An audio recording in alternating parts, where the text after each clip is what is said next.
this is probably not the best idea to sell it. Hello, it is so good to see you here again. My name is Karina. If you're new, hello, nice to meet you. My name is Karina. I do Amazon FBA videos because I want to teach you guys what I know and how Amazon FBA helped me. This is really, really important. You guys know that product research is the #1 thing. You hear it everywhere, left and right, product research, find the right product. But do you know what categories of products or just what concept of products you guys should not sell? Because that is really, really important too. You might stumble upon a perfect product, and if you don't dig in too deep, you might know that this is probably not the best idea to sell it. And I want to give you guys a list. So I have my handy dandy whiteboard here again because it's very helpful to give you visuals. And I came up with some super important products that is good to avoid for beginners, but also for not beginners, because even these I don't do. Even these I don't do because I think that there is so much more opportunity in the market that you guys can find yourself less of a hassle. Let's start with this one. This one, you guys will not be expecting that it's a product you shouldn't sell, okay? Okay, number one. Number one is products that are doing high revenue a month. I know that sounds crazy. High sales and high revenue a month, I actually typically stay away from. A lot of people want to find products that do 50K a month, 100K a month, and they put those in the search criteria. But there's so many issues with that, guys. A lot of people want that. Let me actually write that down. Is high sales. A lot of people want this, right? Because they see the numbers and they can't believe that one product can make them that much money. And it seems like, you know, you invest into this, you get rich and you're free, whatever. But that's not true, okay? There's a lot that goes into this, right? And I'm not talking high sales, like profitable sales. You definitely want products that are profitable, but you don't want things that are just going to make you walk around with a red bullseye on your back, on your face, because this comes with a lot of headaches. This comes with hijackers, cheap people going onto your listing and listing cheaper products, which leads to bad reviews. This leads to a much, much higher capital investment in the beginning. This leads to a high giveaway volume, and it leads to potential failure because you're probably going to need more reviews. You're probably going to need to get on page 1 by doing a lot of giveaways, all of the above. And it's harder to do, especially when you're experienced and you have capital to invest and you want to take bigger risks and you're already set, like you've already quit your job and you're making good income from Amazon with everything else, then you can try for this. You can try for more competitive products that need more giveaways, that are, you know, are just like in a cutthroat market. But when you're first starting out, there's really no need to do this.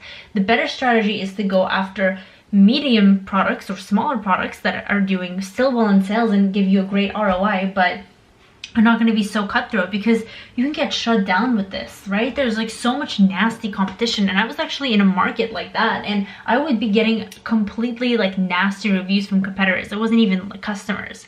It was competitors that are just trying to completely trash your listing. So there's a lot more headache and potential discouragement that can go with this, especially if you're a new time seller. So I would advise against this situation. The second one is very, very obvious, and that is patented or trademark products. This is, you know, pretty common sense. Patent/trademark.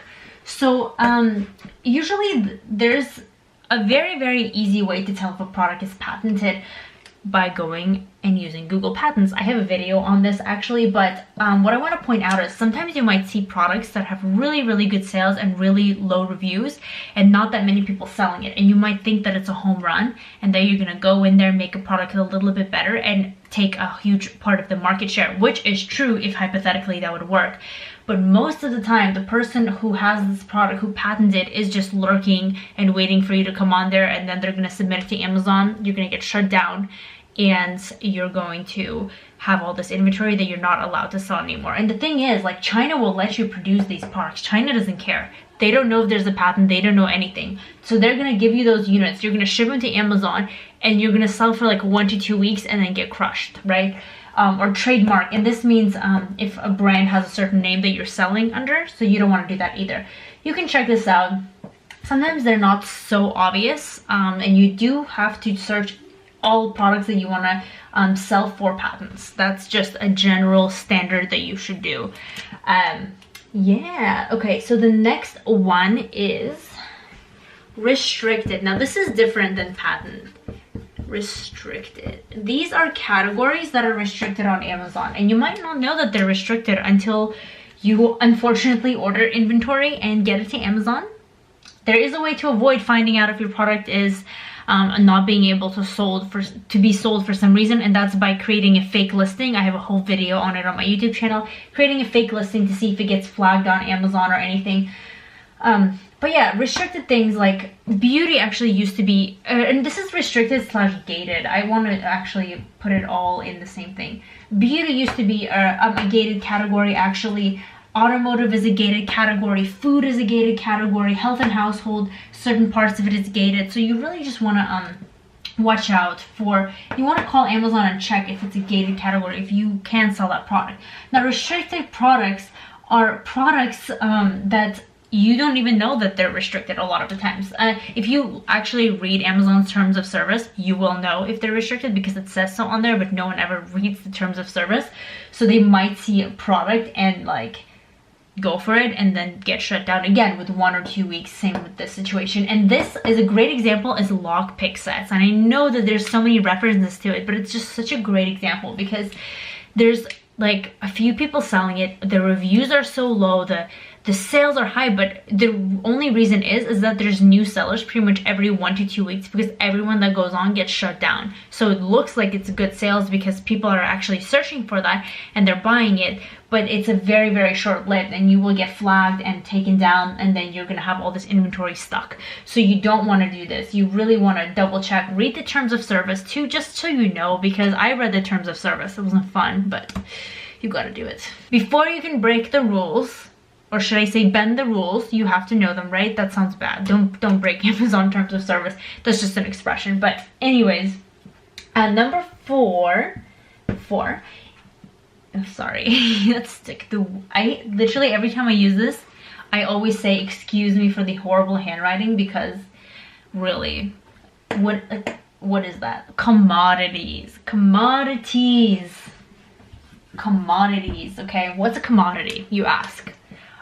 Something like a coffee cup, like a spoon, like a soap dispenser, like, I don't even know, something that is just so simple that could be bought at Target, at Walmart, at Staples, at Costco. Something you can't, I want to group this, okay? And then something you can't differentiate. They kind of go hand in hand because a commodity can't really be differentiated. Some can, don't get me wrong. Some items, some commodities can be turned into like a giftable item, and then you can really differentiate that way. Like if you're selling, I actually did a product research video on this. It was like an 100K a month product that was like selling crazy well with under like 100 reviews, and it was a commodity because it was like a glass, but it was giftable. It was very unique and it was perfect around the Q4 season, holiday times, and people were buying even off the second page. Like it had crazy numbers. In that sense, that was differentiated. But if you find a market that has good sales and even low reviews, if you can't differentiate, it is just such a bigger risk to go into it because you're gonna literally launch the exact same thing as everyone else, and why would they buy from you, right? Like if anyone else has the same review or higher reviews and sales history and just like that social proof there, why would somebody buy the commodity from you? So I really actually avoid products that can be differentiated. The last one is kind of important too, and that's something with variations. I think this is kind of just a waste of capital, to be honest. Like, I don't think having a green versus a red versus a blue item is really going to make or break your product. I don't think you should go into something with variations. I still honestly don't. I haven't found a product that's so enticing for me to want to do variations of. Honestly, it's just you're holding too much inventory. You don't know what's gonna sell well. It's just gonna sit there in stock, and it's better to invest the money of like a green color versus a blue color versus a red color into like a completely new product. So I would avoid that. I hope that this was helpful. I hope this gives you guys a general idea, and you're gonna start to notice this as you do your product research, which ones are really bad ideas, which ones are better ideas. But this is just something to kind of get your head in the game and help you think of some things you can just write off quickly off the bat. I hope this was helpful. Like I said, this isn't just for beginners, because I still follow all of this, and I'm definitely not a beginner. Well, I kind of am compared to people that are doing a lot higher sales than me, but I definitely think I learned a lot. But anyways, I hope this was helpful, guys. If you have any questions, I always answer all my comments, so leave a comment, leave a like, send me a DM on Instagram, subscribe to my channels. I post daily Amazon videos to help you guys learn. And yeah, I hope you have an amazing day, and I will see you guys in my next video.